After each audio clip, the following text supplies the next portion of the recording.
Welcome to Women Now. Today we have with us Aniruddha Joshi, a leading real estate developer in India, to get a deeper understanding of this multi-billion-dollar market.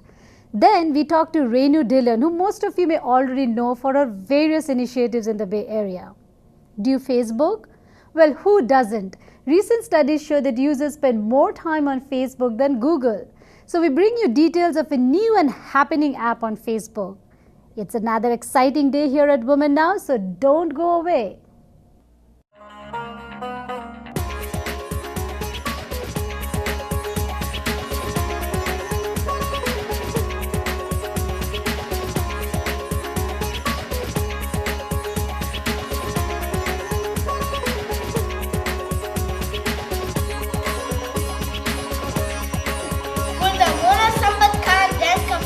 Watching Women Now! We are thousands of miles away from India, yet for many of us, our hearts are still connected back home. With the Indian market giving good returns, it also makes sense for NRIs to invest for the long term in the real estate sector. Let's talk to Aniruddha Joshi, Executive Director of Hirco, to find out how to make a sensible investment.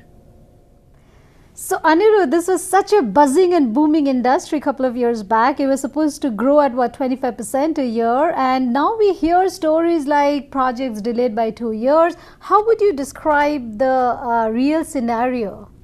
Okay, that's a very interesting question. I think it's important to bear a couple of things in mind. First of all, a real estate investment tends to be a long-term investment. It's not like a stock market investment where you buy shares today and you sell them tomorrow. And I think the long-term story for India is still very much intact. If we look at what happened a couple of years in the past, basically the global economy went into a recession. Now it's important to bear one fact, which is India never went into recession. Even at the lowest point, India was growing at the rate of 5.5%. But what about the industry, the real estate industry? The biggest driver of the real estate industry is psychology, it's confidence. When the world was feeling bad, people were uncertain about the future. And because of that, they were withholding making investments. It was not that there was anything fundamentally wrong with the Indian economy. The economy was growing. The key drivers of the economy, which is private consumption, was growing very rapidly. It is just a psychological factor that was making people a little uncertain about the future and therefore postponing decisions. Today, if we look at what is happening, last quarter, the Indian economy grew just under 9%.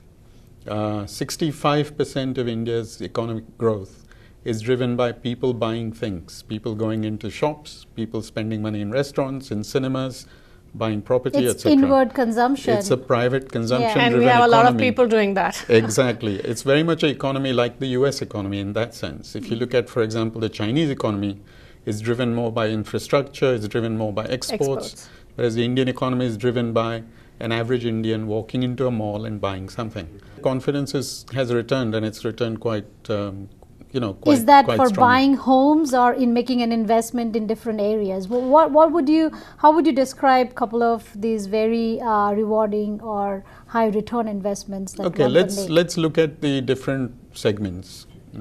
First of all, homes, apartments.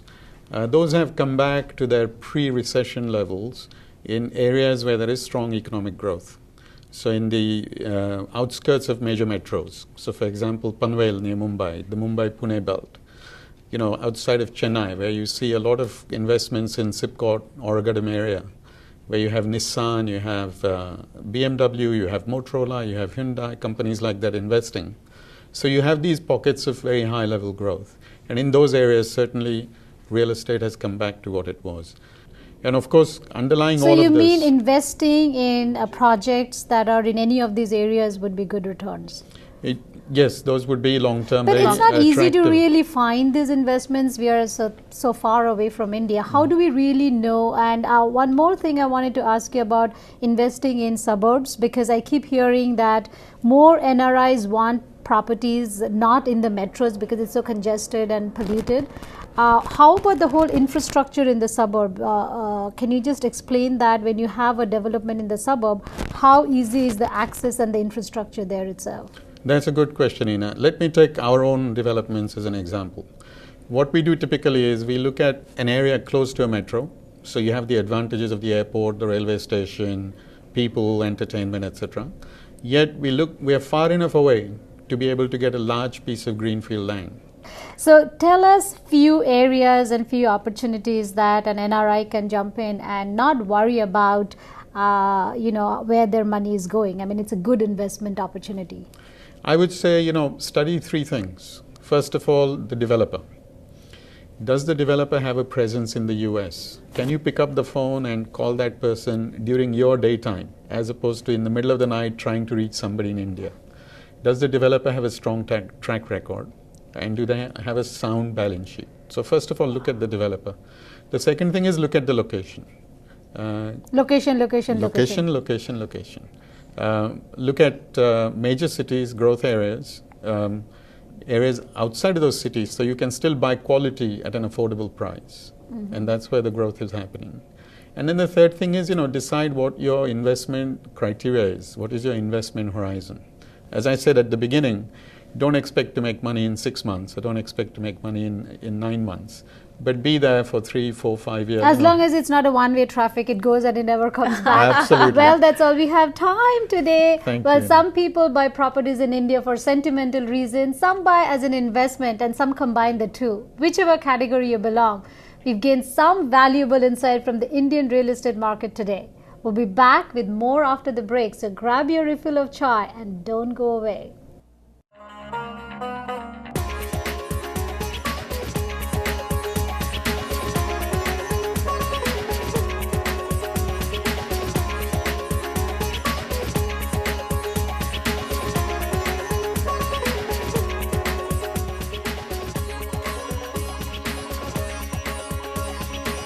Hey, this is me, Amrita Rao. You're watching me on WomenNow.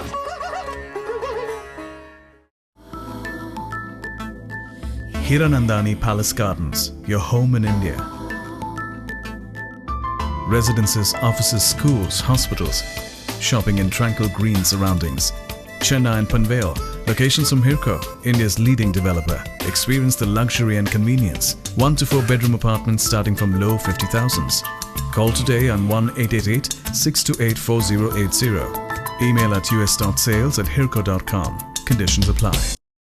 Insurance is a simple word, but it's a complex subject and can take hours of understanding. We are a nationwide broker from Florida to San Jose and every state in between. We insure everything and anything anywhere in the country, in fact, across the globe.